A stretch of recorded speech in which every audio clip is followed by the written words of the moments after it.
Fala galera do Hollyfoot, começando mais um quadro Desenrola hoje. Eu e Johnny estamos aqui com Chico Garcia, jornalista da Band, escritor e youtuber também, por que não? Mas antes de começar, se inscreva no canal, deixe seu like, roda a vinheta, vamos pro vídeo.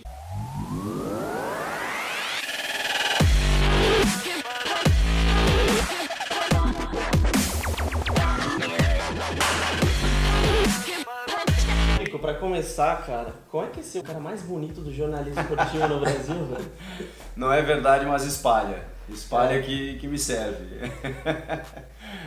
Essa história do galã, quando eu entrava lá do Sul, lá no Jogo Aberto, Denilson. Enfim, aí a Renata, quando a Renata fama, uma mulher como ela te chama de galã, você não discorda, né? Aí deixa, ficou e não é ruim, né? Sei que não é verdade, mas também não dá pra ir contra, né? Deixa assim. Aqui no Hollyfoot a gente fala muito de mídia, a gente tem até uma série falando sobre entretenimento e tal, até que ponto isso é bom ou não. E você trabalha num programa que ele é muito do entretenimento, até foi uma referência pra gente estudar bastante quando a gente estava fazendo essa série. Obviamente que você não vai achar isso tão negativo, até porque você está lá, mas você não acha que às vezes você perde um pouquinho do ponto, você extrapola um pouco, não sei, às vezes no momento seu de reflexão em casa, ou sei lá, quando você tá fora, você fala, puta, às vezes a gente tá se distanciando demais do que a gente deveria fazer por causa de um entretenimento, por causa de uma busca ali pela audiência. Então, essa é uma questão bem interessante, polêmica, porque eu penso que o ideal é o equilíbrio, né? Hoje a gente trabalha numa situação em que o jornalismo ele se auto-questiona. Hoje a gente se questiona de como a gente deve fazer, para onde a gente vai. Hoje são muitas opções. Hoje o telespectador ele tem muitas opções. Só que a gente vive num mercado comercial e capitalista. Então, infelizmente, e aí a gente tem uma capacidade autoral até um determinado momento. Depois a gente precisa dar resultado. Porque a gente trabalha com isso, a gente trabalha num veículo que é a televisão e que depende do investimento publicitário, e esse investimento publicitário ele só vem se você entregar números. Então, quando você tem uma realidade, você pensa, tá bom, claro que isso tem um limite, né? Eu vou falar do que eu acredito, vou falar de jornalismo e vou dar informação. E aí quando você vê que isso não é o que o público quer assistir, você precisa repensar. Você precisa, dentro das opções que o cara tem em casa hoje, de TV fechada, internet e YouTube e tudo mais, você precisa criar algo para atrair o cara. E essa atratividade que você cria, ela tá além da informação, porque a informação o cara já leu na internet, no Twitter dele, ele já vai pro programa sabendo o que está acontecendo. Ou ele vai se informar, só que a informação ela precisa ser algo menor dentro de uma roupagem, dentro de uma embalagem que você precisa entregar pro cara. O que eu quero te dizer com isso? Né? A gente trabalha com televisão aberta, onde a massificação das pessoas, ela procura se entreter. E a gente precisa entender isso, de que se a gente quisesse fazer um programa, uma mesa redonda, com um debate mais sério, eu acho que a gente conseguiria. Eu ia atender o mercado. Só que esse cara tá no Sport TV, esse cara tá na ESPN, esse cara tá na Fox, e esses próprios canais estão se reinventando, se vocês olharem. Sim. A Fox mesmo já tem muito entretenimento, a própria ESPN, o Esporte Interativo nem se fala, todas elas. O Sport TV talvez mantenha uma linha um pouco mais serena, mas também tenta quebrar um pouco com isso. E a gente, cara, a gente tem, até pelas pessoas que conduzem o programa, um perfil de poder ser um pouco mais descontraído. Eu diria até que vocês são meio que pioneiros nisso, por isso que eu fiz a pergunta. O futebol é descontração, né? E aí você tem um cara como o Denilson, você não pode explorar só a capacidade dele de ser ex-jogador, de ter estado no campo numa Copa do Mundo para comentar futebol. Você tem que explorar o que ele tem de irreverente, de engraçado, que ele já tinha como jogador. A Renata foi uma apresentadora que já foi bem mais séria e ela aprendeu a se desconstruir também, a entrar nessa onda, aí é que tá o detalhe, sem deixar de você trazer informação jornalística, de você trazer o debate sério, de você trazer informação. Eu, por exemplo, eu não sou um brincalhão como é o Denilson. Eu não tenho essa veia humorística, cômica que ele tem ao natural. Mas ao mesmo tempo, o Denilson, ao mesmo tempo, quando ele precisa falar sério, ele fala. Eu não vou ser o palhação igual a ele. Mas eu também preciso ter jogo de cintura em determinado momento sem deixar de ser o que eu sou, que é um analista de futebol, um cara bem humorado e beleza. A Renata fez a mesma coisa. Então a gente vai se moldando, vai tentando entregar o que o público quer e vai tendo feedback. Será que é isso que as pessoas querem? E como a gente vai tendo números positivos, vai tendo a repercussão positiva, a gente entende que está no caminho. Mas é sempre delicado. O interessante, como eu disse, é você encontrar o equilíbrio para isso. E eu acho que a gente conseguiu. Eu estou encantado, Renata. O quê? Peraí, Na moral, assim não dá, assim não dá. Chega. na moral. Depois Eu você não quer que a valorizo pessoa isso fale. mesmo. Não, dá licença o quê? Eu valorizo o treinador. Eu valorizo falando- o treinador que tá encontra encantado. alternativas diante da dificuldade. Então, Chico, o público que acompanha o Jogo Aberto já sabe que você tem formação de arbitragem, já estão familiarizados com essa informação. A gente queria saber se você buscou isso para dar comentários mais precisos ou se você realmente pretendeu ser árbitro algum dia na vida. Não, a história foi o seguinte, eu trabalhava no jornalismo geral na Rádio Gaúcha em 2010. Só que eu sempre quis trabalhar com esporte e não pintava vaga, então eu fazia lá minhas coberturas de geral, de cidades, de crime, de o que pintava, política, economia. Fazia programas de geral, era repórter do geral e ficava incomodando lá o chefe de reportagem lá se pintasse uma vaga. E aí a Rádio Gaúcha ela fez um negócio em 2006, se eu não me engano, que foi meio pioneiro. Eles pegaram um jornalista lá, um produtor, e botaram ele a fazer um curso de arbitragem, para que ele virasse o comentarista de arbitragem da rádio. Com uma linguagem jornalística. O que acontece? As empresas hoje pegam ex-árbitros que estiveram lá dentro do campo, conhecem a regra para comentar. A Rádio Gaúcha lá ela fez diferente. Ela pegou um jornalista, mandou o cara se formar para o cara comentar. E esse cara, em 2010, ele saiu de lá. Ele foi para o Esporte Interativo no Rio, o Henrique Marques, hoje ele trabalha com a CBF. E aí quando ele saiu, o cara veio para mim e falou, tem a vaga. Só que é o seguinte, você tem que fazer um curso de arbitragem que está começando agora na federação e aí você começa a comentar arbitragem aqui nas jornadas da rádio. É a vaga que rolou. E eu abracei. Foi no dia seguinte. Eu abracei. E aí eu comecei a fazer o curso e comecei, putz, cara, que da hora, porque aí você começa a entender o futebol de um outro lado, você começa a vivenciar as regras todas, né? E a gente vê que o futebol é menos simples do que a gente imagina. E aí foi muito bom, porque aí eu comecei a comentar arbitragem nas jornadas da Rádio Gaúcha, que tem uma puta audiência, é a principal rádio lá do Rio Grande do Sul. E aí isso começou a tomar conta e eu mesmo que eu mudasse a minha esfera profissional, era algo que eu sabia que eu jamais ia abdicar, que seria mais uma titulação. Te acrescentou. Nossa, e hoje me agrega demais, porque e exatamente como eu gostaria, porque em determinado momento eu fiquei eu me tornei o jornalista lá, que eu só era acionado para isso. Uhum. Então eu não tinha a credibilidade ou a autoridade de comentar sobre qualquer outro assunto. Eu não tinha um status de um comentarista ou de um repórter. Eu tinha um status de comentarista de arbitragem. Então as pessoas só me acionavam para perguntar sobre uma polêmica, sobre como que era o juiz tal, se era pênalti ou não era, como é que foi o jogo tal. Eu não tinha, e eu queria ter mais, eu queria comentar mais, então eu precisei mudar. E isso me acrescentou hoje, tanto que hoje eu comento sobre tudo, mas também eu tenho as 17 regras na minha cabeça que eu posso falar sobre arbitragem. Você acha que esse time do Renato, ele tá em qual patamar assim na história do Grêmio? Ele é o melhor da história? Ele tá no top 3? Onde você acha que esse time do Grêmio se enquadra ali nas prateleiras dos maiores da história? Essa comparação, muita gente tem me perguntado isso nos últimos dias e isso tem gerado debates lá no Rio Grande do Sul a respeito desse time do Grêmio. É sempre difícil você comparar épocas, né? O Grêmio teve grandes times ao longo da sua história e esse time ele é diferente de todos os outros porque os times de 83 e de 95, para ficar nos dois principais, os que ganharam a Libertadores e com outros títulos na sequência também, o de 83 ganhou 81 brasileiro antes, o de 95 ganhou um brasileiro na sequência de 96, ganhou a Copa do Brasil nos anos 90, com o Filipão especialmente, em 83 no time do Espinosa, que o Renato era jogador.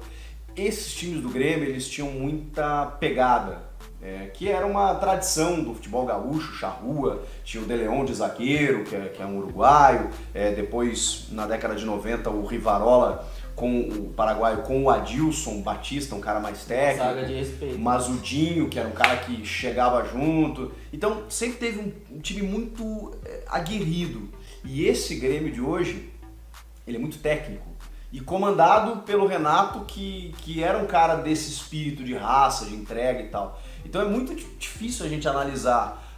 Eu diria que é o melhor tecnicamente da história. Chico, ainda falando de jogo aberto, como é que é a sua relação com o pessoal do programa? Eu vi outro dia o Denilson brincando, que ele tava na balada dançando, vocês dois estavam dançando. Vai rodar esse... Tô lá no Tiaguinho, ó. Olha no Tiaguinho lá, ó. Olha no pagode. Eu, Denilson Show. Ó. Aí eu olho pro Chico. Olha o Chico aqui, ó. Eu falei, ô Chico, mano. É pagode, mano. Tá quebrando, velho. Essa é famosa. Aí ele olhou pro lado, você tava dançando de outro jeito. Como é que é isso? Você sai juntos, de casal, então rolê, como é que é? Primeiro que isso é uma mentira, eu não danço daquele jeito. É que o Denilson, cara, a nossa relação é muito boa. E pra vocês terem uma ideia, quando eu cheguei em São Paulo, eu só avisei eles, né, no grupo, a gente tem um grupo de WhatsApp e tal. E eu falei, rapaziada, vocês vão ter que me aturar aí agora. E a gente, na verdade, a gente começou a criar essa relação virtual. Eu entrava de Porto Alegre, o Everton entrava de Minas e a gente não se falava, a gente só se falava no ar. Mas aquelas coisas que ninguém explica, né, de sintonia, empatia, todo mundo se deu muito bem, a coisa funcionou. Aí a gente entrou no grupo de WhatsApp, começamos na resenha, Aí eu vim pra cá algumas vezes fazer um outro programa, a gente já criou aquele contato pessoal, assim, mas ainda muito superficial. E aí quando eu vim pra São Paulo, eu avisei eles e o Ulisses Costa falou pra mim, fica lá em casa. Eu falei, não, mano, vou alugar um apartamento e tal. Ele falou assim, tá, mas até se alugar você fica lá em casa. Eu falei, putz, que mão na roda, né? Porque eu cheguei aqui, mochilinha só, né, uma mala, e vim pra São Paulo. E ele tava nos Estados Unidos, então o apartamento dele tava vago. E eu fiquei na casa dele, cara, uma semana. E aí foi o tempo que eu tive pra... Eu deixei minhas coisas lá, ia trampar, no turno que eu não tava, eu saía procurando apartamento. Durou uma semana, 10 dias no máximo. Ele estava voltando, eu já tinha um apartamento alugado. Então foi o que me ajudou muito. E lá a gente é muito assim, a gente é muito unido, porque o nosso clima ele cara, é absurdo. A gente vai para trabalhar, você vai para trabalhar com gosto, sabe? Aquela resenha que tá no ar, ela tá fora. Então quando a gente chega, eles já estão no ar, a Renato e o Denilson, já fica eu, o Paulo, o Ulisses e o Ronaldo na zoeira fora do ar, um cutucando o outro. Quando a gente entra já embola todo mundo, um já pega no pé do outro. Só que eu cheguei aqui solteiro, né? E aí, aí o Denilson tinha um pagode aí e falou, pô, vamos lá. Eu, pô, é agora, né? Vou no rebote do Penta, né? E aí a gente foi eu fui 2 noites, assim, a gente foi pra um samba. Só que eu sou meio velho, cara. E aí quando eu fui pra noite aqui, curti. A gente curtiu o samba junto lá e tal, e aí por isso que ele pega no meu pé, mas eu não dancei daquele jeito. Eu dancei melhor, cara. Tem gente que pode confirmar aí que eu dancei melhor. Aí, porra, depois dessa semana eu falei, irmão, eu não tenho seu pique não, depois no outro dia eu vim trabalhar. Não. Ah, mas você deu pra deitar uns eu vou tá bom. Abafo casa. Aí eu falei, vou voltar pro meu Netflix, valeu, tá da hora. Não, porra, vamos pro samba e tal. Eu falei, não, chega que... Porque não dá, não tem o pique dele, ele gosta da balada, gosta da noite, ele vai e tal. E... Putz, não dá. Eu curto de vez em quando. E aí como tava solteiro, na pista, chegando em São Paulo, ele falou, vamos ver qual que é. E é legal, só que assim, não é minha praia. Então assim, curti uma noite com ele pega no meu pé até hoje. Então, até aproveitando esse gancho que você deu, não sei se todo mundo que está assistindo sabe, mas o Chico lançou um livro esse ano, tem um canal do YouTube que está bombando aí, a gente vai abordar um pouquinho mais, e como você disse também, já trabalhou em outras editorias. A gente queria saber se você tem vontade de fazer outros projetos que não relacionados ao esporte. Sim, cara, eu me considero um jornalista esportivo, digamos assim, momentâneo. O que acontece hoje com o jornalista esportivo? Isso é um problema.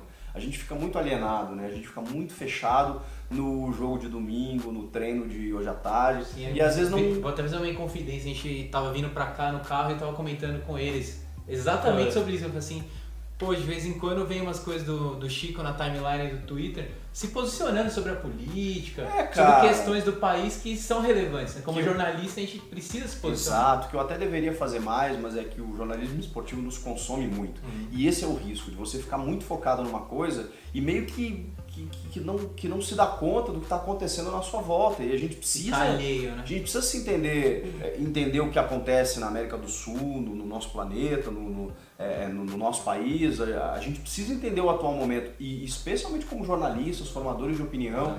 Então, assim, se eu tivesse uma proposta para trabalhar em outra área, não sei se eu aceitaria, mas eu ia analisar, e se tivesse que abraçar, cara, é jornalismo. Tudo bem? Se tá funcionando, tá bom. Não, tá, ainda tá. Funcionando, tá bom. Não, tem que dar um jeito de cortar. Tanto que o que eu fiz, cara? A questão do cronista, por exemplo, foi um escape que eu tive. Porque assim, os caras me perguntam, por que você não tem um blog de futebol? Eu falei, puta, mano, o cara acorda de manhã, vai pro programa, faz um treino de tarde, faz um jogo à noite. Quando eu chego em casa, eu não quero ver uma bola de futebol, não quero. Fica saturado. Eu sei que tem jornalista esportivo, colegas meus, que são, alucinados. Eles acordam, eles assistem até, sei lá, eles assistem Araçatuba e Ferroviária no domingo à tarde, no sábado à noite. Eu não sou assim. E aí eu procurei um escape, porque assim, eu curto assistir uma série, eu curto ler um livro, eu curto ver filme, e eu curto outra parada. Então, se eu chegasse em casa e eu fosse ainda, porque a gente já faz isso, né? Eu já tô indo pro trabalho, eu já tô tweetando. Eu já volto do trabalho à noite, eu tô assistindo o jogo, eu já tô no Twitter, eu já tô escrevendo, eu já tô postando no Instagram, eu já tô...